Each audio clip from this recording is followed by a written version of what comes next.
Hi, everybody. Welcome back to the wrap up of Chapter 13. I do like to put real world examples into these lectures. I think it's important because the textbook does cover a lot of ground and covers the key concepts. But I'm assuming you're reading the text, so I'm assuming you're seeing that stuff. So, what I try to do is liven it up a bit with some real world examples, which the book doesn't give you. Uh, it's always a work in progress trying to strike the perfect balance for that. But do be reading the book along with watching these video lectures. If you ever have a question as to what pages, clearly the chapter pages, but the pace is listed in the syllabus. It talks about reading assignments for each week. So you might just go back and review that before, especially before the final comes around. The last section of the marketing chapter talks about B2C marketing versus B2B marketing. Okay, B2C marketing is business to consumer.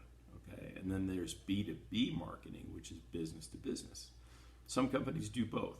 Examples of that would be, for example, Amazon. Amazon sells a lot of products to people like you and me. Amazon also sells a lot of products to, for example, frontline healthcare workers. I mentioned that there's a portal that is unique to people who are doctors and nurses. They can log into and order protective medical supplies that the general public can't, and that's the little medical portal. And there's other portals too, by the way. But those are business-to-business portals that you could do online ordering for. So there's that. So business to consumer is the most numerous, although business to business generates quite, transactions through business to business tend to be pretty high dollar transactions. Another example of business to business is an oil company. Generally, there's two types of, when we talk about the oil and gas business, there's upstream and then there's downstream business. Upstream business is simply getting it out of the ground and getting it to the refinery, which is sort of at the top of the food chain. And then from the refinery down to the pump, that's downstream. So upstream, ground to refinery, downstream refinery to the gas station pump. So the gas station pump is retail, of course. But now, the oil companies also sell all types of other fuels. Jet fuel, for example. So those get sent. Those are business-to-business transactions. And many oil companies sell their products to third-party retail gas stations. So those are also business-to-business transactions. When it goes from the pump into your tank, that's a business-to-consumer transaction. Let's just look real quickly at the segmentation of these markets because there is some well-defined segmentation in each of these areas. Clearly, the first being geographic. Okay, surfboards are not a hot seller here in Denver. Correspondingly, snowmobiles are not a hot seller in Southern California. When I initially retired, people would say, well, what are you doing now? And I'm like, oh, I'm a longshoreman in Denver. It's a little slow, not too many boats coming through. Some of my friends caught on to that right away. Some sadly did not. Then there's demographic segments. We've talked about demographics. It could be age, it could be stage of your life, it could be income, what type of occupation you're in, things like that. And correspondingly, products get pitched to those levels. Psychographic segmentation, which honestly, before I started teaching this course, I did not know what psychographic segmentation was.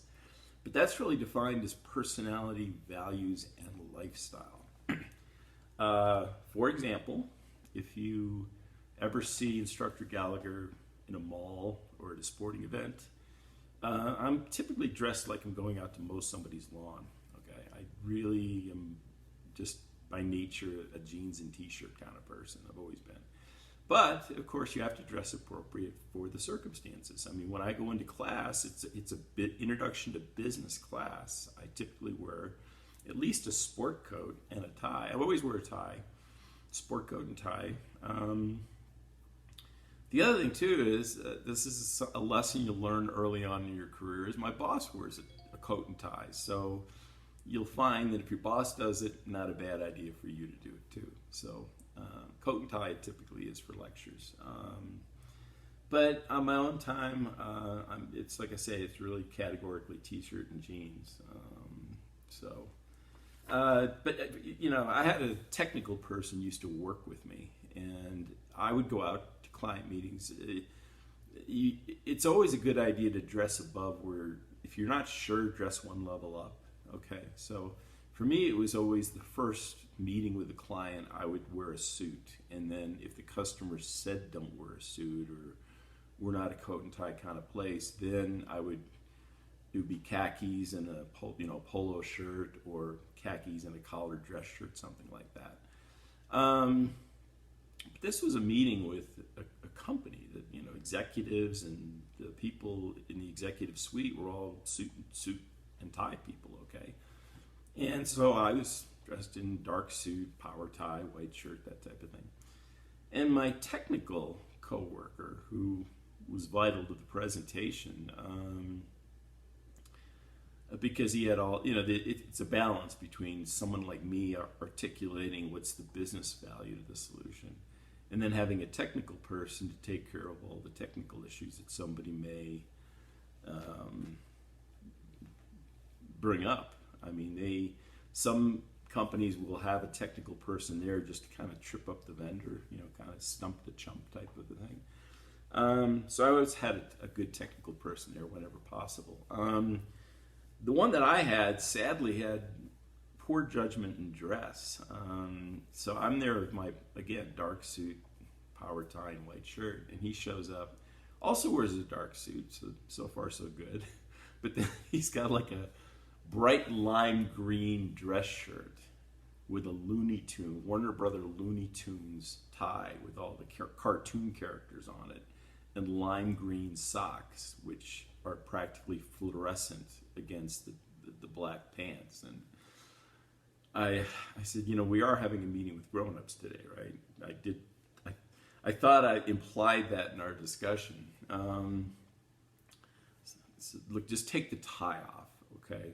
You're too late to do anything else right now, but lose the tie. It's just, you know, going into a meeting and you're trying to establish your credibility, and you walk in with a tie with cartoon characters all over, it doesn't quite fit the bill. So psychographic segmentation, again, is sort of personality, values, and lifestyles. Now, benefit segmentation, that's really more American Express, what they do with segmenting their customer base. Like I say, after so many years, after even less than 2 years, they've got a very, very good profile of what a benefit to their clients are, especially individuals. So there's that. And then volume segmentation, and that is really hotels and airlines. Okay, those are the loyalty programs. And the good ones keep pretty good tabs on their best customers.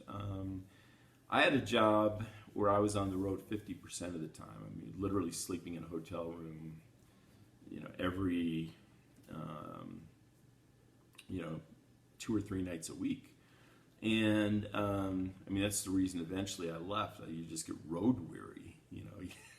You look out your window, it's like, am I in Tacoma or am I in Topeka? You know, you lose track a little bit sometimes. But your loyalty does not go unrewarded by the hotel, at least, or the airline. So I stayed at one hotel in San Francisco. Typically, they'd put us up at like courtyards or places like that. But this was a part of the Marriott family, the hotel that I stayed at. And it was one that I normally stayed at in San Francisco because it was reasonable. But it was in the middle of San Francisco. And the company would say, okay, in these big cities, San Francisco, Seattle, Los Angeles irrelevant, of course, because I lived there. New York, etc., you can stay at these hotels. And so I picked one off the list, and it was always nice. And so that was my go-to. And one night I walk in and just a little weary from the road and checked in, and the person behind the desk is like, "Oh, good evening, Mr. Gallagher. Would you like your usual room?" And I felt like John Wick at the Continental Hotel.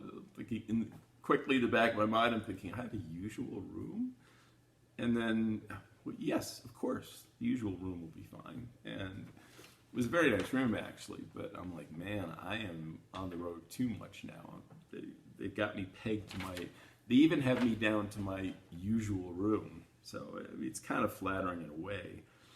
But, so these are examples of business-to-consumer market segmentation.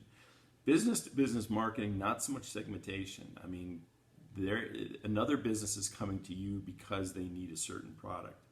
Again, smaller number of companies, but typically the volume of business in terms of dollar volume is much bigger. So I gave the two examples before of Amazon and oil and gas companies. I guess another one would be like Caterpillar, the earth-moving company, because they make construction vehicles. Now, the other thing, too, is I think we're really pretty much to the end of the chapter. We have a couple extra minutes. Companies really screw up marketing campaigns sometimes. I mean, Pepsi-Cola, for example, we've talked about them at length this semester, Flaming Hot Cheetos, and we had Indira Nooyi, the CEO, as one of the poster children for a chapter, for the globalization chapter, actually. And the Philippines division of Pepsi had a giveaway where one lucky bottle cap was going to give 1 million pesos to the holder. And so sales of Pepsi went up 40% because $40,000 is a lot of money. And so people were saving their bottle caps. The problem is that the most predominant bottle cap, you won if you had the number that they announced on your bottle cap, goes to follow. So they printed, I think, 800,000 bottle caps with the number 349 on it. And they told the marketing department, and then also the third party that was drawing the lucky number, we can only have one grand prize winner. So we can only have one 349 in, the bowl of numbers or the, big carton of numbers, whatever it is, but just one 349. So the number drawn, wait for it, was 349, and somebody didn't get the memo.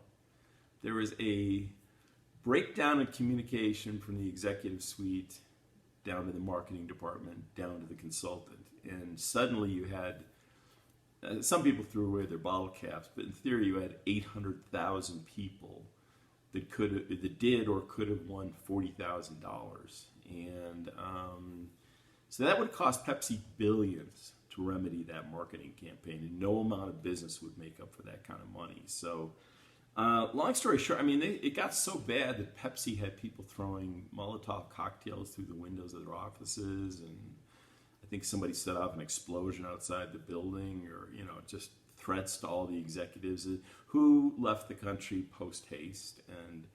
And it took a lot of time and financial recompense and lawsuits and time in court to clean up that massive mess. I mean, I don't know how you screw up a marketing campaign more than that. I dare you to even try to guess. So there's that. And then, we talked about, too, Pepsi, the Frito-Lay division coming out with some products that were unique. Certainly Flaming Hot Cheetos being the most notable. But they also came out with Cheetos Lip Balm, figuring if people like Cheetos, they'd like, instead of chapstick, they would just go ahead with Fritos flavored lip balm. Did not go over quite as well. So I'll leave it on that note. We'll reconvene on Zoom. Thanks.